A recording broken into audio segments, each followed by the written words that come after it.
Hello, I'm Maggie Gibson from Keller and Heckman's Telecommunications Practice Group staff. Here with me today is one of our partners, Thomas McGee, who recently moderated a 2.5-hour presentation at the FCC on pole attachments. How did the meeting go, Tom? Well, thanks, Maggie. The meeting was great. It was well attended. It was well received. We had probably a dozen FCC staff members there.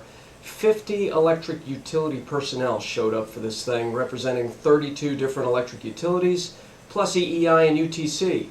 I was there moderating this panel of 11 different electric utilities on behalf of our separate coalition of concerned utilities. But the scope of this thing was unprecedented. We've never seen that many utilities descend on the FCC before. There was a PowerPoint presentation followed by Q&A.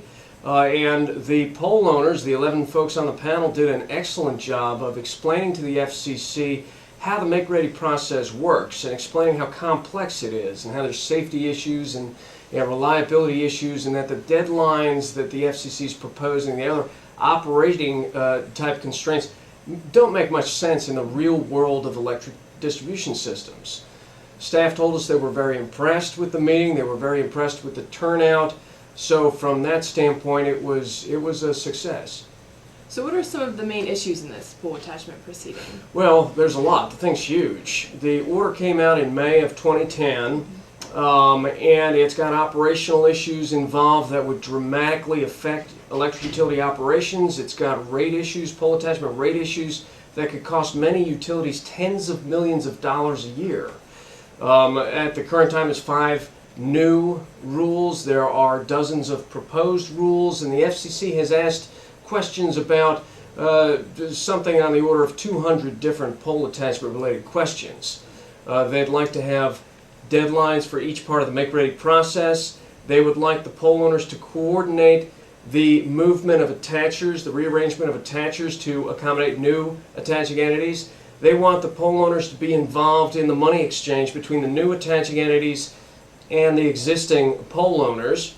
And if we can't meet the deadlines, the pole owners pole owners would have to allow the attaching entities to hire their own contractors to do that work. The FCC is interested in boxing and extension arms to a certain extent, requiring that.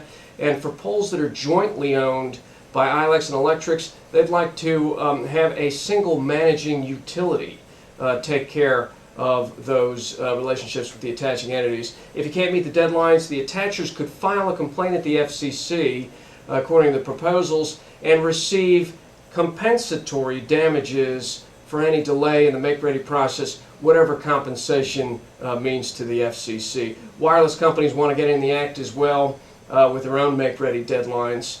And as far as rate issues go, well, the FCC's figured out a way to lower the existing telecom rate to the level of the cable rate, which is already a huge subsidy. And the ILECs, for their part, are pushing very hard at the FCC for regulated attachment rates rather than the rates that appear in existing joint use agreements. The only good thing about the proposals, as we see it, is the FCC is at least looking at the possibility of unauthorized attachment penalties, although even that's not a proposed rule. So where do you see this proceeding going then? Well, as I say, staff was really impressed with the meeting. They thought it was great, but they don't vote. The commissioners vote.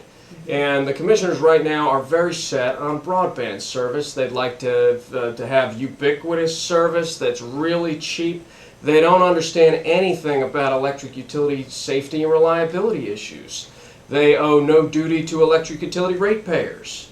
And they see electric utilities right now as an impediment to the process. And so we've got to educate them on that, but there's a lot of work that needs to be done. I speak across the country on pole attachment issues on a regular basis. I can tell you utilities are very concerned about this proceeding, what the FCC might do. The impact could be just huge. So if a utility would like to get involved with this proceeding, what should they do? Well, they could join our coalition of concerned utilities.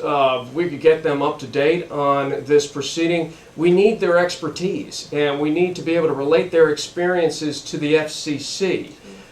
We've got ex-party meetings to conduct. We've got letters to write. We've got to respond to what are probably going to be a host of attacher arguments against our interests.